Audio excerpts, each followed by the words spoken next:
Hi guys, hello Mayor, me too, it's MicheleMarieDalene, and today of course is the 28th. I've got my phone and my watch on so I can see the date. And I didn't have much to do, so I took a look at the Merlin II board again. This time I took some snapshots of the board so I could try to locate some information on the different chips. I saw at least two 14-16 pin AT&T branded chips on the board. I said at least two. The two that were near the processor, which probably has to do with the logic. And I don't think I'm going to be able to do much with it. I really am disappointed because number one, I don't have a backplane power supply to plug it into right now, an extra one. Because if I had an extra power supply for the Merlin Legend phone system or Merlin II phone system, and the matching 511A backplane, I could have plugged that in and checked to see if maybe my other power supply, maybe the power good line went bad or something. But I don't have that, and so I can't do anything at this moment with the board. But that doesn't mean I'm going to give up on it. It just means that I'm going to have to look at it a little bit later, see if I can try to find some information on those traces, what they go to, what those chips are, the AT&T numbers on those chips are.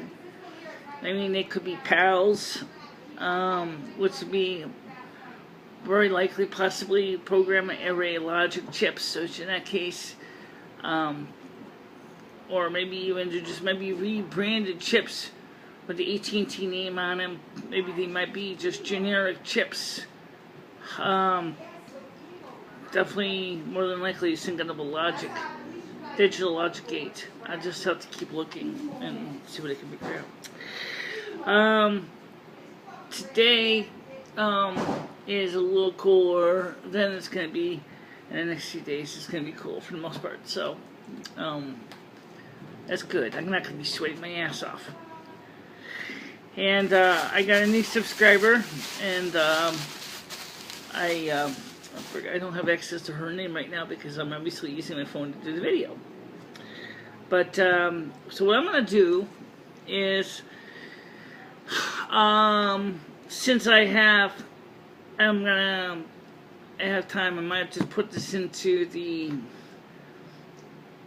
Final Cut Express and I don't know, I might just go ahead, consider putting, like, if I have time, I'll put the certain PC board photographs up somewhere and you let you look at them. I don't have a photo bucket account, otherwise I would say put it in a photo bucket.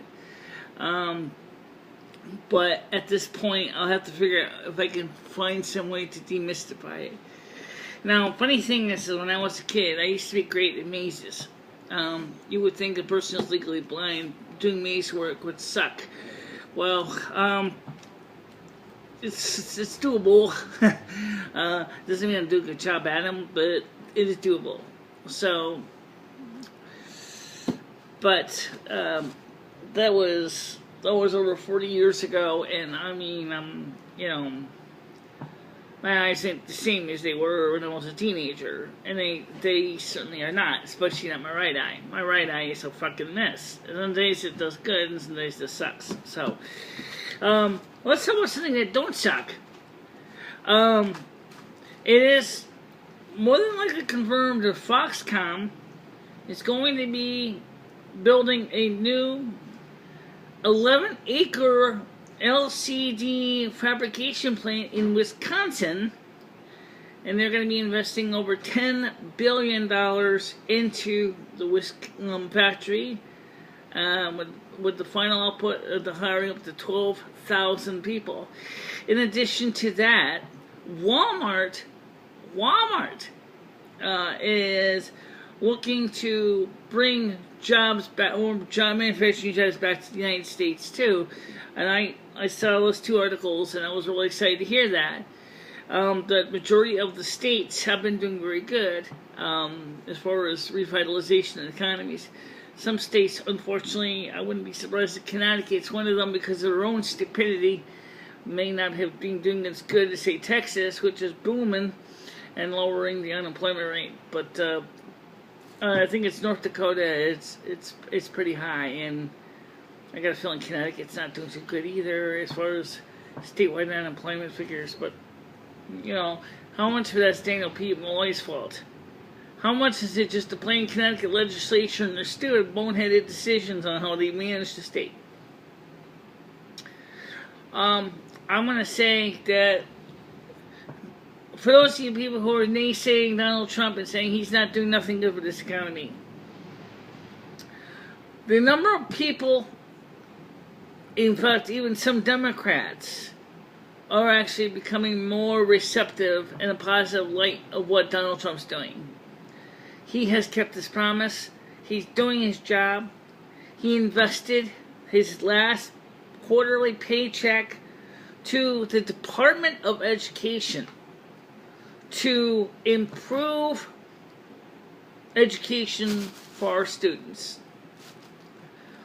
$100,000 on a quarterly check. Very nice of him. And he's doing that because, like he said, I don't need the money. I've got the money. Money's not the issue for me. I want to see America turn around. I'm willing to do the work. I'm willing to do this because I love my country. And that's a big thumbs up. And by the way, speaking of thumbs up and thumbs down, I want to talk to those of you who keep giving my videos thumbs down. Why are you giving them thumbs down? Is it just because you don't like me as a person? Or is it because you don't like the content of the video? If it's because you don't like me as a person, why don't you like me as a person? I mean, come on, I'm a good person. I do my best to help the community at large. You know, I love everybody. I reach out to everybody every day. I do these videos because I love doing them. It's something I enjoy doing. It gives me a chance to show the world that even though I'm legally blind, that I can do more than just sit on my fat ass and watch TV and eat junk food and get fat. Not that I don't eat junk food, not that I don't get fat. I certainly do, but that's not the point. Here is the point. I am a very multi-talented person, and I enjoy doing things when I have the resources to do them. Maybe taking pictures, playing records, reading a book. Yes, I do read books, believe it or not, regular size print. It just takes me a lot longer now because I'm older. I enjoy keeping active. I enjoy doing new things. And I'm just watching Westy over there in the corner. That's Hillary, is it? Yeah, well, I think it was Hillary. No, that's the Matt. There is a kid over there. Yeah, might be Rusty. Well, wait, where was I? So I love doing things. I love creating things. I love doing these videos. And I mean, after all, it shows the world that even though, come on, Brust, hey, come on up, kitty. You might hear a loud thump, bump, bump as he comes up here. He might, I don't know if he will. I mean, wow, you're a big cat. Come here. Rusty. Yeah. He's doing good. His scab is pretty much gone. He's pretty much healed up now. He has maybe a little bit left on him, but it's about it. And so he's doing good. So is Fame, and I'm glad to see that my cat's doing good. So what's the plans for next month? As far as we know. Now, I showed you last night, I showed you some of my things on my watch list that I really was looking forward to getting one day. If a YouTube channel grants had come through, which they didn't. So what's our backup plan? They can't afford to buy a Roland V4EX or a Roland Iterol V8. That ain't gonna happen. There's no resources for that. Okay? Can't even afford to buy the Chinesium one for $500. Well, maybe I could buy that more likely, but again, I don't really know if I do it or not. Okay. Well, as far as I want to buy the chroma key generator, you saw the two, one for $388 and one for $100 less, that plugs in your computer. The computer provides the background video, or it provides the foreground video, and then your video is in the background. Okay, very simple process, except I don't know how well it's going to work with the Mac, because the Power Mac G5 has VGA. Yes, it does. It has DVI as well. And it has DVI, what do they call it? It does both, analog and digital. So it also does DVI-A, DVI-D, dual layer and single layer. So technically that's not the problem.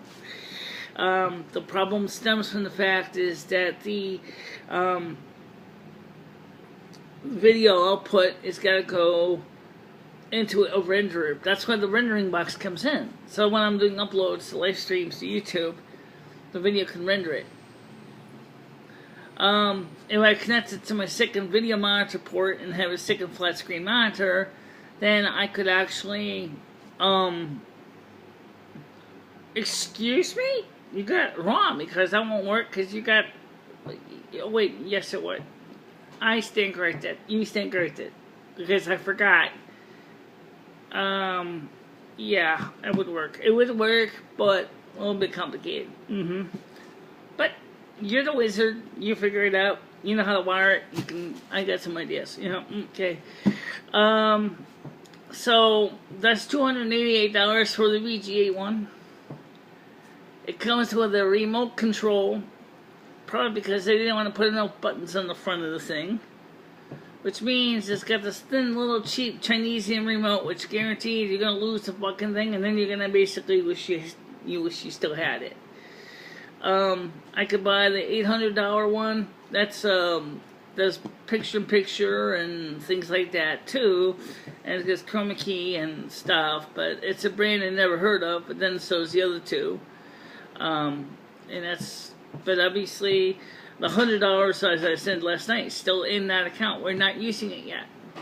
We're not going to use it until either A, we got the renter's rebate to go with it, or B, we get another $400, $500 from you guys, and which at that point we can start beginning to buy the equipment that we wanted to buy. Now, also, I want to buy another chroma key green screen stands so that I can do chroma key green screen out here on the porch in the summertime.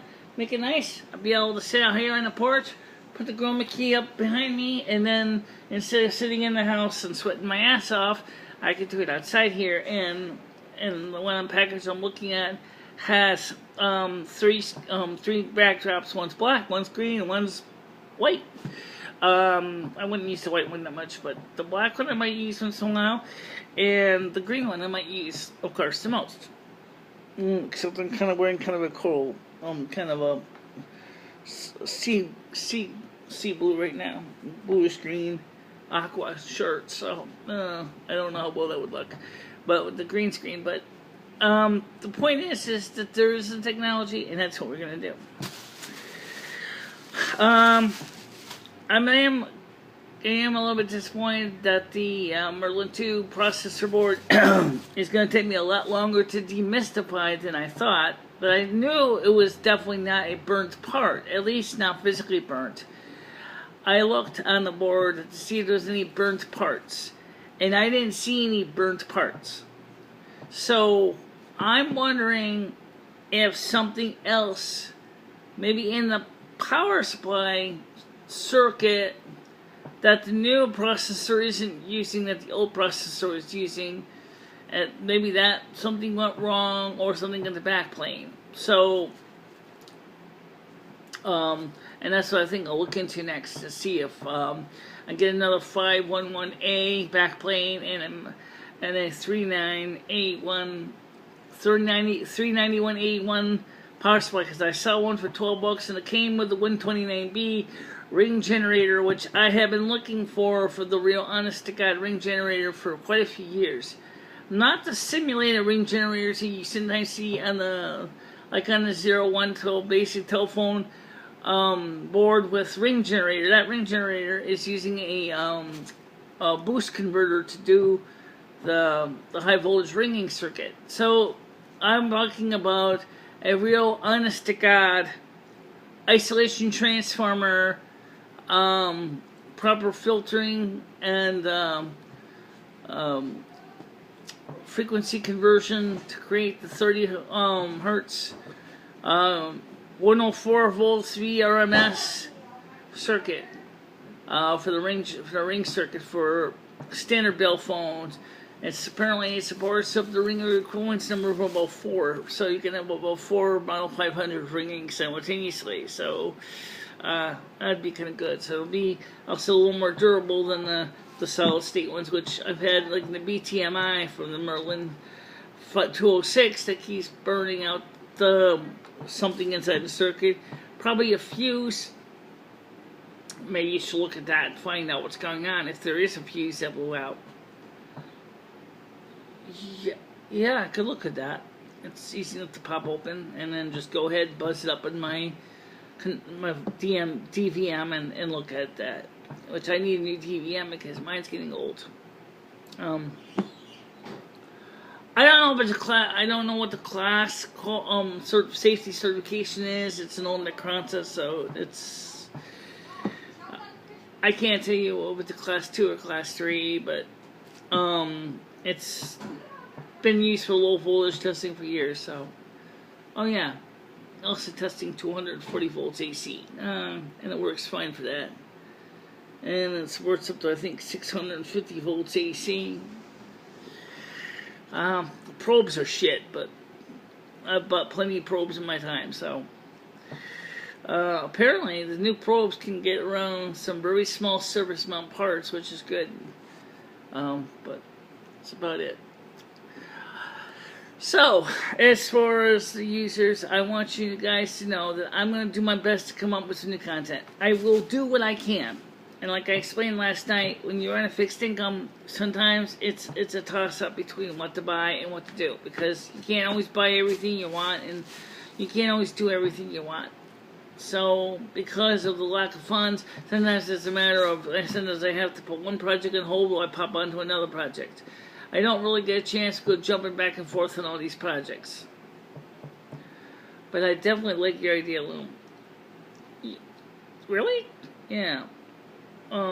Is there a fuse that could be blown, or a resistor that may have gotten open?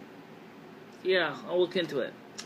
Alright guys, for now I want to thank you for watching this. Hope you have a nice day. Stay out of trouble. And I'll see you guys soon. Okay? Bye-bye. Bye-bye, everybody.